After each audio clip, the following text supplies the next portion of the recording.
Okay guys, we've got another episode of Beyond Daily, and just a reminder, check out the YouTube channel, check out all the videos. We've got plenty of interviews and we've got more dropping every single day.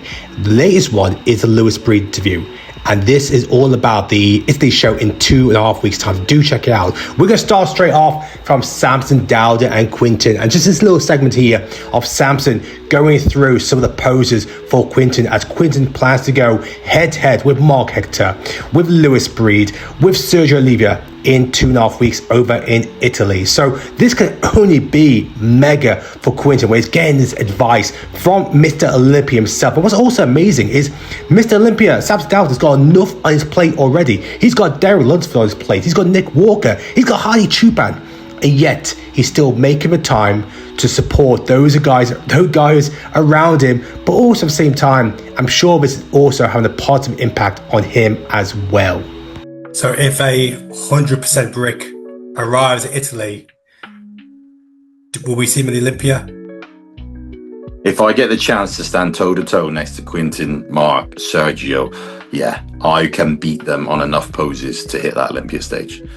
Ladies and gentlemen, the brick is going to Italy, and he's got one thing on his mind, and that is to secure the Olympia qualification, the Olympia ticket. And look, how can you say this guy is not going to be a factor? How can you say this guy isn't going to be challenging for those top spots? He said that if he goes head to head and the judges give him a chance, he can beat the big guys, Mark, Sergio, all the other guys as well, Quinton, that he can beat them on enough poses to secure that Olympia qualification. If he does, that'll be the third UK pro in the open division in 2025 at the Olympia, which is an all-time record. Lewis is going to be a factor. You can't deny the muscle, and you can't deny the condition he's going to bring on stage. One of the new pros from this year is Gerald, and this guy's been talked about for so long on the unlimited potential. He realized it this year when he won his IFBB Pro status at the NPC UK early in the year in the men's division, and we can expect to see him on stage very soon. It sounds like, obviously, when this dropped that picture, that's about 9 weeks out. So he will be making his official pro debut. This will probably be after Olympia. Well, not even probably, it's definite after the Olympia. But this is one I'm really excited to see, because this guy, like I said, has so much potential. He's finally living it. Let's see how he does later on in the year. Okay, we have to touch on this triple threat in Germany. Brandon versus Yemi versus Craig. It's the last Pro Olympia qualifier for 2025. Yemi's got his ticket. The guy's looking better and better every day. Fair play to the guy. He's clearly putting the work in. And like I said, he is getting better every day. We got Craig. If you haven't seen his guest routine at the Gas Smart Classic, I recommend you check out. It's phenomenal. The guy's got so much size, so much muscle. It's going to be very hard to ignore him when he steps on stage. And Brandon Harding, the guy has potential. We've been talking about this guy for years and years. This guy has the potential to be a solid class physique pro. And look, he's had his injuries. I'm just happy that he is injury free. We're going to see him back on stage. You don't want anyone who's got a fantastic amount of potential to suffer injuries, and we risk not seeing him at the very best. I really do hope we do see Brandon at his best at Germany, because this triple threat could be the headline act for the show. And I say the headline act because there has been some drama, there has been some beef on the side on social media, but so what? It's bringing the excitement. I want to touch on this man, Toykan. I hope I pronounced your name right, because we never really spoke and we need to arrange an interview. This guy, natural UK class physique. This guy is unbelievable. Look at the condition, look at the frame, look at the symmetry, look at the pose. He has everything to be not only IFBB Pro in the natural division, but also a dominant force in the natty scene. He's looking incredible. Now let's talk about Rubio, because Colombia, you are going to be represented. You are going to be represented at Olympia 2025, because Rubio, he hasn't only got his Olympia qualification, his visa has been approved. He's visa approved, he's going to Olympia, and he's going to shock a lot of people, because you can't deny the muscle this guy has. The shape, the density, the condition is getting better. The condition is definitely getting better. We saw it with Dubai going over to Italy. This guy is going to be a huge problem. He's going to break a lot of people's hearts. Not only do I believe that he's going to be top 10, I think he's pushing into my top 6. I really feel that people like Martin Fitzwater, Andrew Jack, William Bonac will be looking over his shoulders because this guy is going to be a problem. Let's talk all things pro figure, because this year at Olympia, it is going to be a dogfight. It's going to be a bloodbath because Jessica Reyes has already stated that the title has a name on.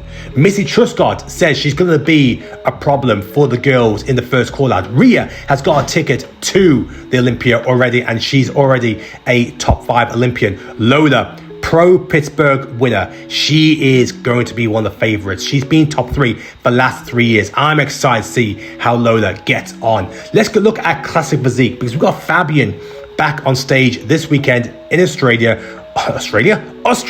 We've already featured him earlier this week, and look, he dropped this update of how he's currently looking. 3 pounds over his current stage weight. We don't foresee his weight being a problem this time. Last time in Portugal, he missed his weight. He had to go to the Open. But you know what? His stock rose when he did the Open. You would argue that maybe he could have got a place higher. You could argue. So some maybe agree, some may disagree. However, looking right now, the condition, the shape, the density, this guy is strong. And I think we could see the best ever Fabian this weekend. Only 3 pounds over his stage weight. He is going to be a problem. He's going to be a problem for lads. We haven't seen many updates of lads recently, but we have seen plenty of Fabian. So what do you guys think? Do you think Fabian will stamp his ticket to the Olympia 2025, or will he need another show? Maybe Italy, maybe even Germany. Like, I'm barely, it's hard for me to even be big enough for a bikini, let alone like fitness. So although it's mostly routine and fitness, realistically, I don't think I would fit the mold physique-wise. However, a more realistic option for me would just to go to fit model, I guess. That would be make more sense than fitness right now, but that's not on my radar. But if I were to another division, it would be that one. I had to share this interview from Ashley Kaltwasser with Frank Seppi on Olympia TV, talking about maybe she may look another division. Look, it's not on her radar, and she spoke about fit model. For me, look, Ashley, she's second in the world at the moment. There's no plans for her to go into another division, let alone even look ahead of Masters division, which will be not until 2031 for her. But look, she's a legacy girl. She loves the titles. I wouldn't be surprised if we do one day see her on the Masters Olympia stage, and maybe even give her a little shootout in the female division, especially when the female division goes into the Olympia. So what do you think? Do you think we could one day see Ashley Kaltwasser in the female division? Let me know in the comments. I want to jump on this bit as well. We got the youngest ever IFBB Pro, wait for it, in the fit model division. And this is Letty, who won her pro card back at the UK NPC UK show, but because there wasn't enough competitors, she had to reapply. She's got it at 18 years old. She is the youngest iPro in fit model.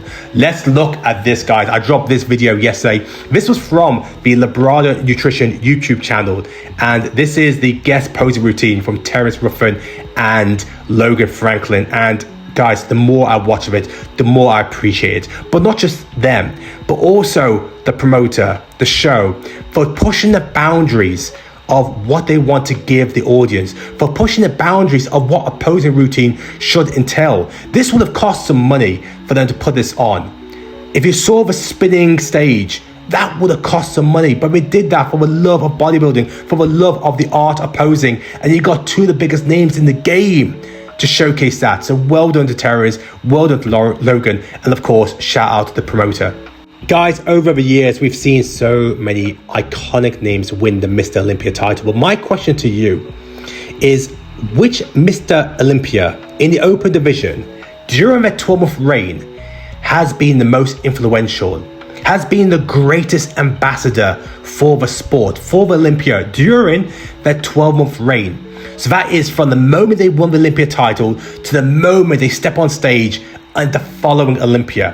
And I threw this question out there. A lot of you guys have mentioned Jay Cutler. Some of you guys mentioned Phil Heath, Ronnie Coleman, Samson Dowda. The reason why I put this out was because for the last, 10 months, what Samson Dowda has been doing, traveling all over the world, being a fantastic ambassador for the Olympia. Even Dan Solomon have said how much of a great ambassador he's been. He's put his title on the line at the Arnold's. Who do you think? Who has been the greatest ambassador? Guys, a reminder, please do drop a like, drop a subscribe, drop a comment on the videos. It really does go a long way and does support the channel. And I want to do a lot more videos like this. Keep an eye on the channel. We got loads more interviews coming up every single day.